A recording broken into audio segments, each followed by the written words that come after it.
Good pause of YouTube, 6 Foot Hacks here, and guys, we have made it. We've made it to playoffs in the GBA D-League, and we have quite the tough opponents ahead of us. If you guys are excited for this, make sure to show off your support, hammer arm that like button down below, and let me know in the comment section below what you guys have thought about our season so far. Personally, I'm very happy with it. I will be making a recap video after this first week of playoffs or the finals next week if we're able to make it to the finals. I mean we are gonna make it to the finals, because I'm gunning for this victory, although I know that ASTERJ is as well. Now, if you guys recall what happened earlier in the season, we the Dragons were able to hand the first loss to the Montreal Habsols, stopping them at a 6-0 winning streak, and since then ASTERJ has lost all of his recent games, so I don't know if we may have put him on tilt with our victory over him, but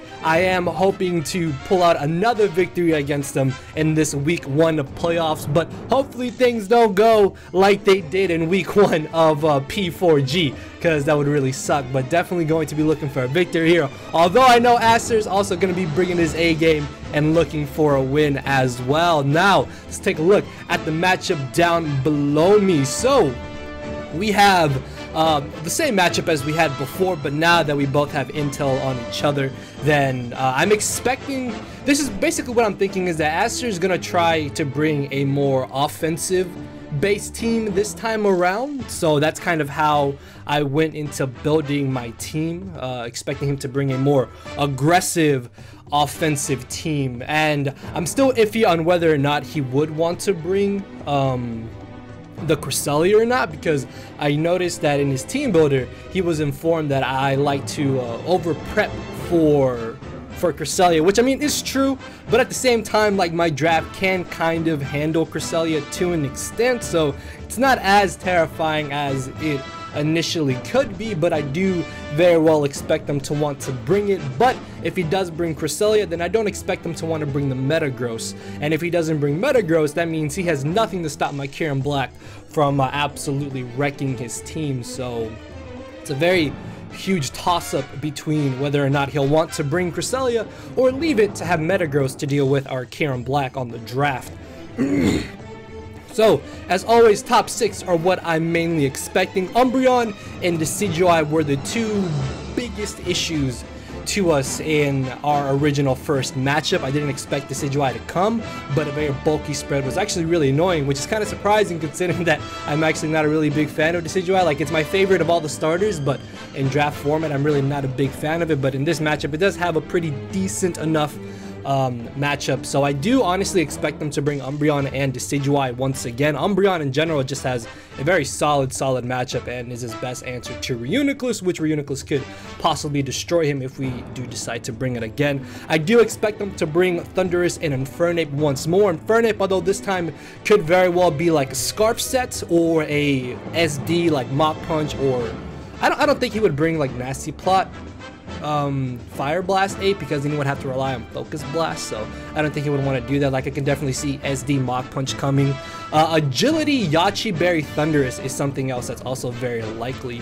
I don't think he would want to bring Life Orb, just because he doesn't want to take that Life Orb recoil, especially if I'm able to get on my Stealth Rocks if he doesn't have Defog on his Decidueye, which I don't think he can fit Defog on Decidueye, because it most likely will have 4 move slot Syndrome to try to deal with everything else that could potentially be a threat to ASTERJ in this matchup. So I'm expecting maybe like Expert Belt, or just Yachi Berry 3 attacks with agility, or Yachi Berry Nasty Plot potentially. I don't think Thunder Wave Prankster is exactly what he would want to bring, so we'll see how things go. I do expect either the Quillfish or the Mega Blastoise once more. Definitely do not expect both of them, because they are just death fodders to my Kieran Black, essentially, if I bring it. Also to Shaman if we bring it once again. Plus we have Tapu Fini that just completely hardwalls Mega Blastoise, so I honestly don't expect Mega Blastoise to come. I do expect Quillfish to come again, potentially maybe a more defensive set, or just like a Suicide spiking lead possibly, so we'll have to watch out for that. The things I'm really not expecting him to bring are the Zangoose and the Piloswine, both of which I still feel have a terrible matchup in this game.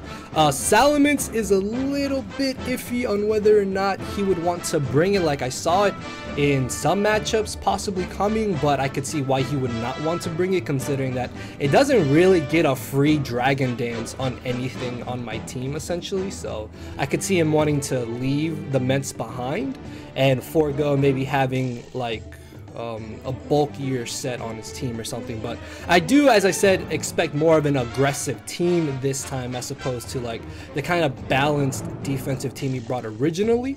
And we'll see how things go. So with that being said, let's jump in to the first Mon right after I give a huge shout out to the front office homies. Thank you to Shuckle King, to T-Train, Polymac, K to the 2, Harris is awesome, Quinn, and Under the Radar, as well as my Bullet Punch Club homies, Uzi Gunner, Aki, ZDH, Tone, and Illusion, and Matty Brolic. So let's jump into this. Alright guys, so we have the first team member here, and we have the monster among men, Big Black Kiram Braun here. Look at his team, look at Kiram Black. Everything just dies, and it's amazing. So in our original game 1 matchup, I brought a lore set, a Choppleberry, especially offensive Kiram, to be ensured to beat Greninja, not Greninja, but beat Infernape and beat Thundurus, one of the two anyways, or if possible beat both of them. And actually, funny enough, in our original first game, that set actually would have been able to beat both of them if it came down to Kiram Black against Thundurus, because I had already got rid of Infernape earlier in the match. So this time though, we are going balls to the walls, ladies and gentlemen. We're bringing back Choice Banded Adamant Max Attack Kiram Black. Now, unlike the matchup against Aberforth, Aster, I completely blanked for a second because I thought I heard somebody knocking, but Aster has no fairy type. Yeah, he has a Metagross, but Metagross takes about 40 to slightly like over 50% from a Choice Banded Adamant Outrage. Just let that sink in for a moment, guys. Kiram Black absolutely nukes his entire team.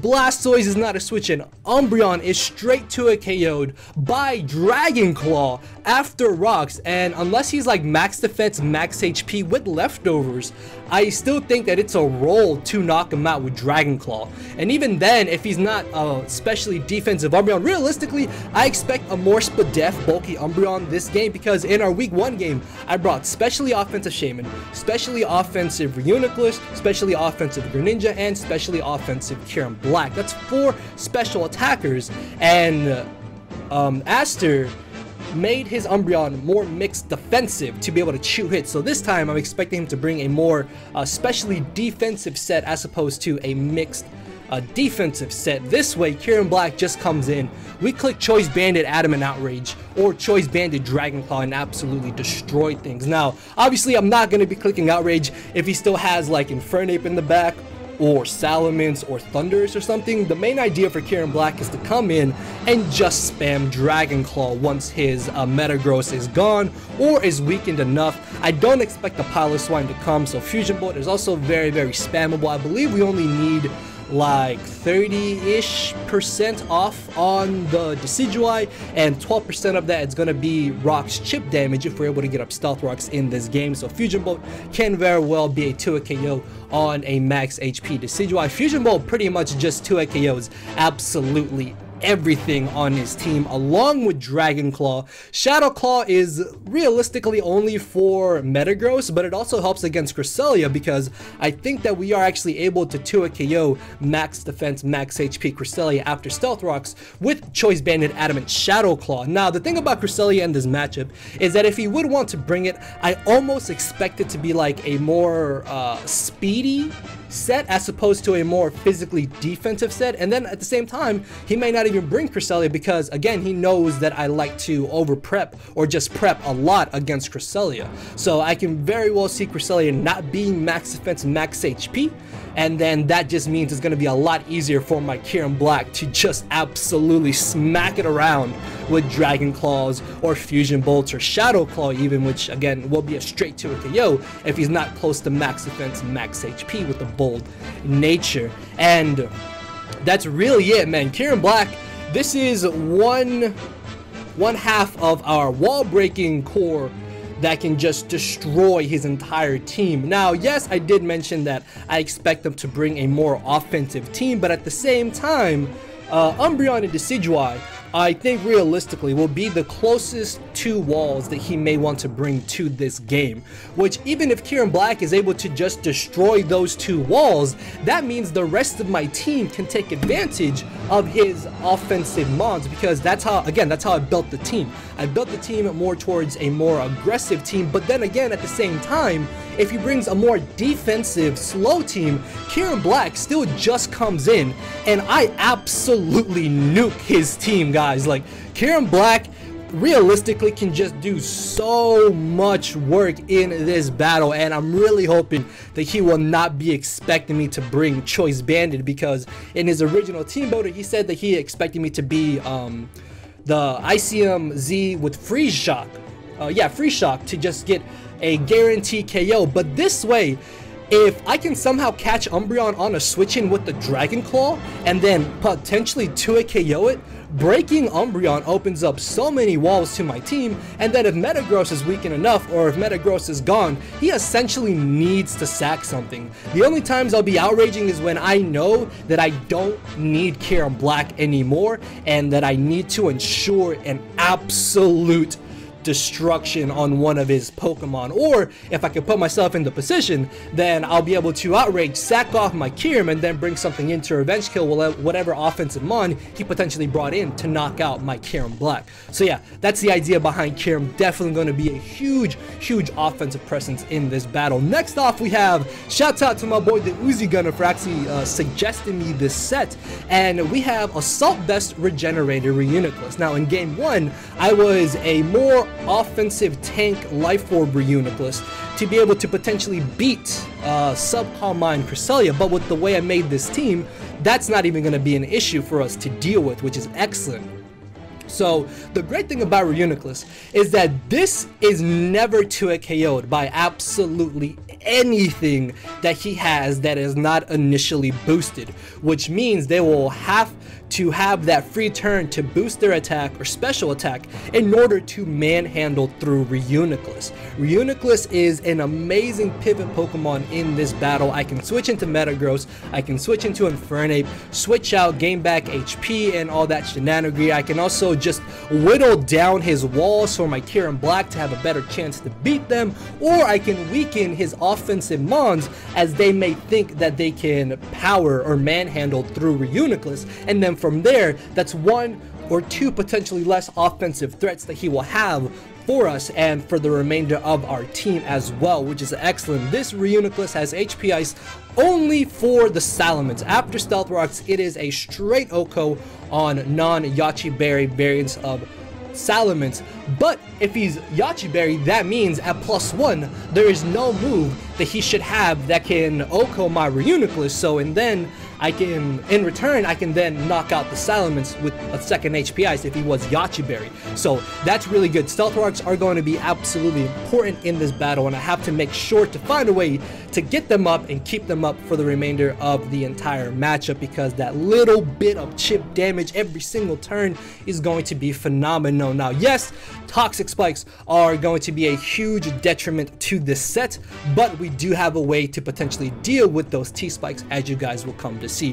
Focus Blast does roughly like 40-ish% to Umbreon, depending on what EV spread he is exactly running, and Focus Blast also does a good chunk of damage to the Piloswine if for some reason he does want to bring it. I thought about maybe switching Focus Blast for like Nightshade or something if he does want to run the more Spadef bulky Umbreon like I mentioned earlier, but Focus Blast still has its merits. Psychic, of course, is there just to basically spam against his team once he loses the Umbreon, or I can just kind of play mind games and hopefully catch Umbreon on a predicted switch-in and then go from there. Shadow Ball is really only for the Metagross. We do have a very good chance to easily 2 KO Metagross, and we straight 2 KO him after Stealth Rocks unless he's running like a super max HP invested, Spadef invested set. Although I could very well see Shucka Berry Metagross coming to this matchup. I don't think he would want to bring the Scarf Metagross again because he now knows that I will be watching out for that. So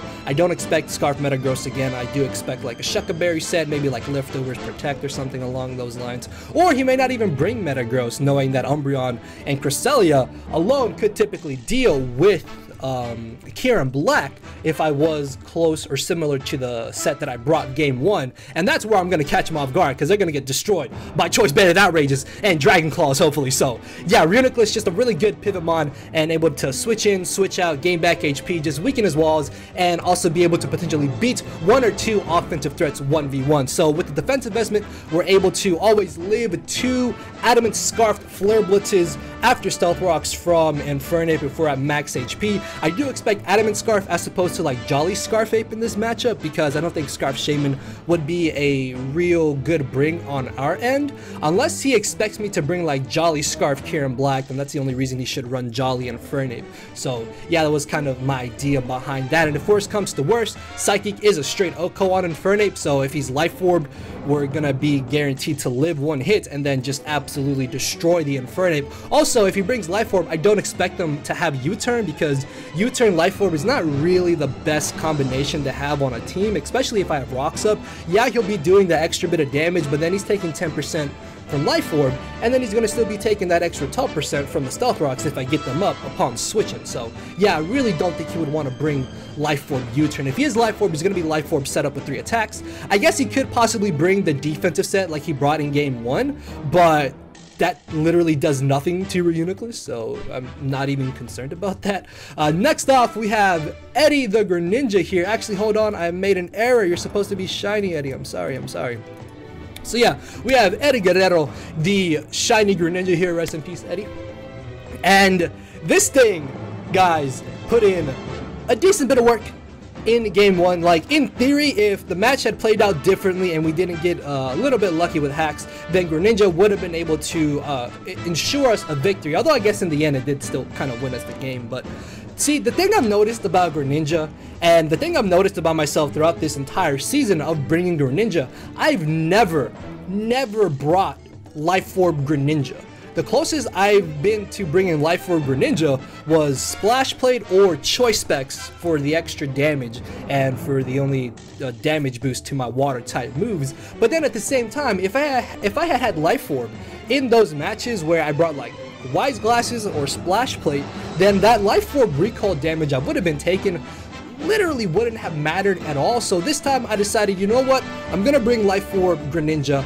Aster probably also knows that I have not brought Life Orb Greninja at all before, so he may not even be expecting me to have Life Orb Greninja this time. So that's hopefully going to be another way to potentially catch him off guard, because his only good switch in to my Greninja is Umbreon. And you guys saw that Choice Banded Kyurem.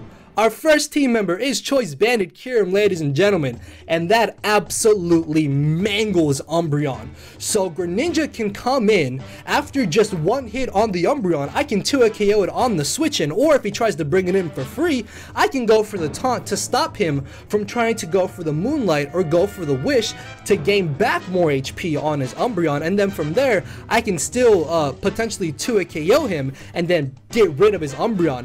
Greninja is also able to outspeed all of his offensive threats, unless he does bring Scarfed Infernape, which again, I very well can see Scarfed Infernape coming to this matchup. But even then, we have Water Shuriken, which after I think like 2 Stealth Rock switch-ins or just about a little bit of chip damage, we're able to easily knock him out with 3 Water Shurikens, which could possibly come in clutch. Unless Infernape is like scarfed with Mach Punch, which maybe that could be very likely then. There's no other way Infernape should be able to beat Greninja 1v1 Water Shuriken is also really nice to potentially pick off Thunderous if I was able to get off a huge hit on it with rocks damage and he turns out to be like agility. I can hopefully wear him down enough and then eventually knock him out with my Water Shuriken as well. Hydro Pump and Dark Pulse again just hit absolutely everything. And Taunt, as I mentioned, is just mainly for the Umbreon. Taunt is also really nice to potentially stop the Qwilfish from trying to get up Toxic Spikes. It can also potentially stop Cresselia from trying to Calm Mind or Moonlight. But for the most part, Greninja will probably just be here revenge killing and stopping Umbreon essentially. So yeah, like if I had Wise Glasses, that means I could play a little bit more reckless with my Greninja, but I think having the extra damage output when in theory and in practice the Life Orb Recall didn't hurt me at all, and so far throughout the season being Life Orb wouldn't have hurt me anyways as well. So yeah, really hoping that the first time I bring Life Orb Greninja that it will put in a lot of work. So moving on down the line, you guys had to know I gotta bring my boy Mega Aerodactyl, aka Zizaro. Now, much like Greninja, Aerodactyl outspeeds his entire team, and that is excellent because this set alone, also with Greninja, beats all three of his main offensive threats that he could possibly bring to this game. Also, because we had Earthquake on the original game 1, that's another reason why I expect him to possibly have Shucka Berry on the Metagross to potentially just get a surprise KO on my Aerodactyl. So yeah, I have to keep that in mind as well. But we are running enough speed to outspeed an Adamant Scarfed Metagross. that was really annoying. Yeah, that's why I have so much speed on Greninja as well. Greninja is just speed creeping, like any possible speed creep he thinks that I may not have, because initially all the speed I need on my team to outspeed anything that's not Scarfed is only 180, but ASTERJ pointed out to me that that is something that I very obviously do. So this way I'm speed creeping his speed creep that he would be creeping for my speed creep, if you guys get what I'm trying to say, with a Scarfer essentially. So that's again why I kind of expect Scarfed Infernape. I legitimately think Scarfed Infernape has an amazing matchup this game, but even if it's like offensive 3 attacks or defensive, it's not even going to be a problem. Now, if it is offensive 3 attacks, Aerodactyl literally just OHKOs with Aerial Ace. Like, those 4 physical attack EVs are just so Aerial Ace can OHKO and do 100% min to a non-bulky variant of Infernape. If he is offensive 3 attacks, it could be Life Orb. So after Rocks or Life Orb damage, then we have a better chance to potentially knock him out with the Aerial Ace. Aerial Ace is also excellent to be able to deal with the damn Decidueye, which again, I did not think Decidueye was gonna be a problem to us, but it did turn out to be a humongous issue. This way, Aerial Ace is able to just annihilate the Decidueye, and then we can go from there. Yeah, it would be nice to have Earthquake for the Qwilfish and potentially the Metagross, but I have ways of dealing with Qwilfish. As you saw, my first 3 team members just destroy Qwilfish, so not even concerned about it, honestly. Defog over Taunt this time because I didn't want to go triple Taunt on this team. Plus, Defog is the best way that I have to deal with a T-spiking Qwilfish. Now, the only issue with this would be, the only issue with this would be is if he brings like Scarf Defiant Thunderous. Like, that could be a little bit annoying, but I mean, if he's Scarfed, then he has to lock himself into one move. So depending on what he locks himself into, I can then just make a play accordingly from there. And if I'm able to get rid of Qwilfish and then defog away his T-Spikes, then that just means I no longer have to worry about them later in the matchup. And unless he's got Rocks on his Metagross, or Rocks on his potential Scarfed Infernape, then there's not going to be really a good chance for him to get up Stealth Rocks, because throughout this whole game, my plan is to just keep up offensive pressure. I need to keep up the offensive pressure to not allow him to freely set up and to not allow him to freely take advantage of those turns of where I may have to go for a switch out or defog or roost with my Mega Aerodactyl. So yeah, I'll be giving him like maybe 1 or 2 free turns, but I'm gonna try to position myself in a way of where they aren't going to essentially hurt me too much, if you guys get what I'm trying to get at. So yeah, defensive Mega Aerodactyl still just has a really good matchup in this game. It's able to chew a +1 Supersonic Sky Strike from the from the regular Salamence if he does decide to bring that again. Stone Edge and Aerial Ace do hit absolutely everything for neutral or super effective damage, except for his Metagross, which between Kyurem Black, Reuniclus, and Greninja, again, those three, much like Qwilfish, are dealt with by those three mons, so not too concerned about them. And yeah, that's really it. Like Aerodactyl is mainly here to be a supportive mon, while also being able to just outspeed his offensive threats and essentially just beat them 1v1, and then from there we can hopefully deal with whatever little defensive mons he does bring and just pick them off accordingly. So yeah, moving on down the line, we have Alexa Bliss, aka Tapu Fini, making her return to the Durham Druddigons in the playoffs. And so far you guys have seen that our first 4 team members have been the exact same 4 mons that we brought to our week 7 match against Aster, in our original first match against Aster. But this time we're actually bringing Tapu Fini. Now, I know it's a little bit odd to bring Tapu Fini, considering that Gunk Shot and Infernape could be very likely if he's like Life Orb SD. Scarf Gunk Shot as well is very likely, but if he's Scarf Gunk Shot, that gives me a free switch into my Reuniclus, into my Aerodactyl, and potentially even my Kyurem Black. And if my Kyurem Black gets a free switch in on any one of his locked-in Pokemon, I just get a kill. Like, there's no wall he has on his team that safely switches into my Choice Banded Kyurem if I get a free switch into it against one of his offensive threats. So if he does bring a Scarfed Infernape, he's got to be very careful on what exactly he locks himself into, because then from there I will be taking advantage of that and potentially being able to shift momentum back into my favor. So we are running a good amount of speed, because in the first matchup Aster ran speed up to 113, which was enough for like Jolly Donphan, I think. But the thing about it is that speedy Cresselia is very, very likely to come to this matchup.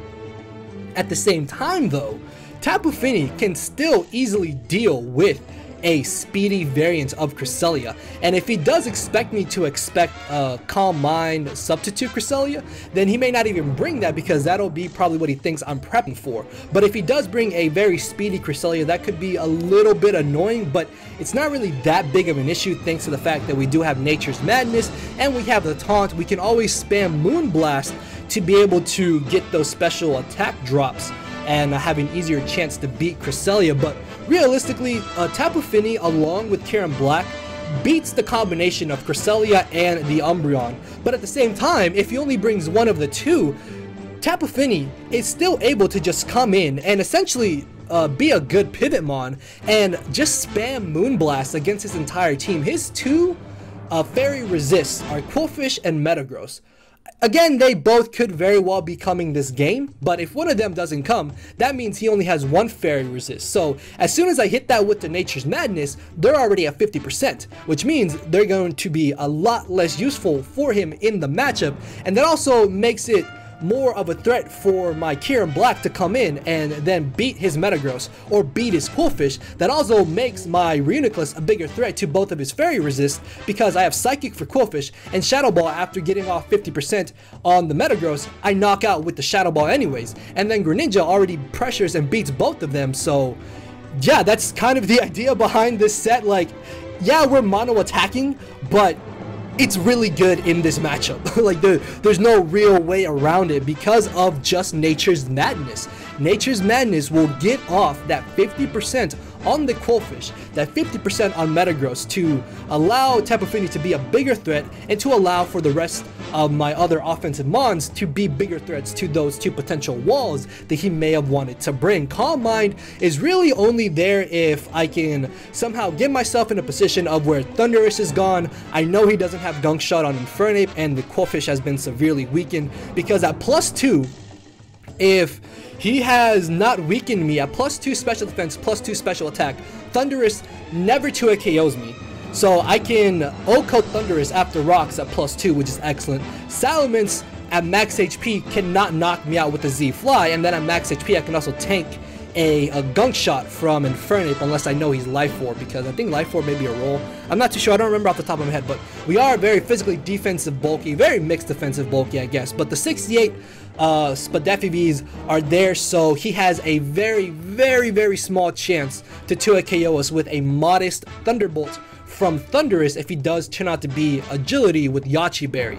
So that's going to potentially come in clutch, possibly. And we're going to be able to get off that huge hit with the Moonblast, or just pivot out and see exactly what kind of set his Thundurus is. So Tapu Fini is excellent because it beats both of his walls 1v1, or it just weakens them to the point where Kieran Black and Greninja just come in and get kills, essentially. So yeah, this is a little bit destroyed by Thundurus, obviously, and Infernape if I take too much damage or if I don't have a boost. But at the same time, he has to do that damage first off. So if I can try and play around that and prevent that, Tapu Fini will definitely be putting in a lot of work. I'm very, very positive about it. So yeah, that is the idea behind the set. And then finally off, we have our last team member. Much like the first matchup, we have to have our Stealth Rocks, and unfortunately Bronzong does not have a good matchup, and Aerodactyl is already rocking Defog. So of course we have good old Umaga the Donphan, rest in peace Umaga as well. And this time we're not going with the super fast offensive set. We're going more of a mixed defensive tank set. So the cool thing about this EV spread is that if he doesn't have Life Orb HP Ice or Life Orb Grass Knot on his Infernape or his Thundurus, then that means my Donphan lives any 2 hits from them, and then I can potentially knock out Infernape with the Earthquake if it comes down to it, or I can do a lot of damage with 2 Ice Shards, or knock off into Ice Shard if I expect them to have the Yache Berry and I know I can live 1 hit. But the main thing about Donphan in this set is getting up Stealth Rocks. Stealth Rocks are going to be absolutely huge. Now, while they weren't essentially game-changing in our first matchup and in testing, just getting up rocks in general is going to be excellent to get off that extra little bit of chip damage on all of his Pokemon, making the job of my team a lot easier and being able to revenge kill them or just knock them out in general after they potentially try to set up. So that's kind of the idea behind Donphan here. It's a very good pivot mon.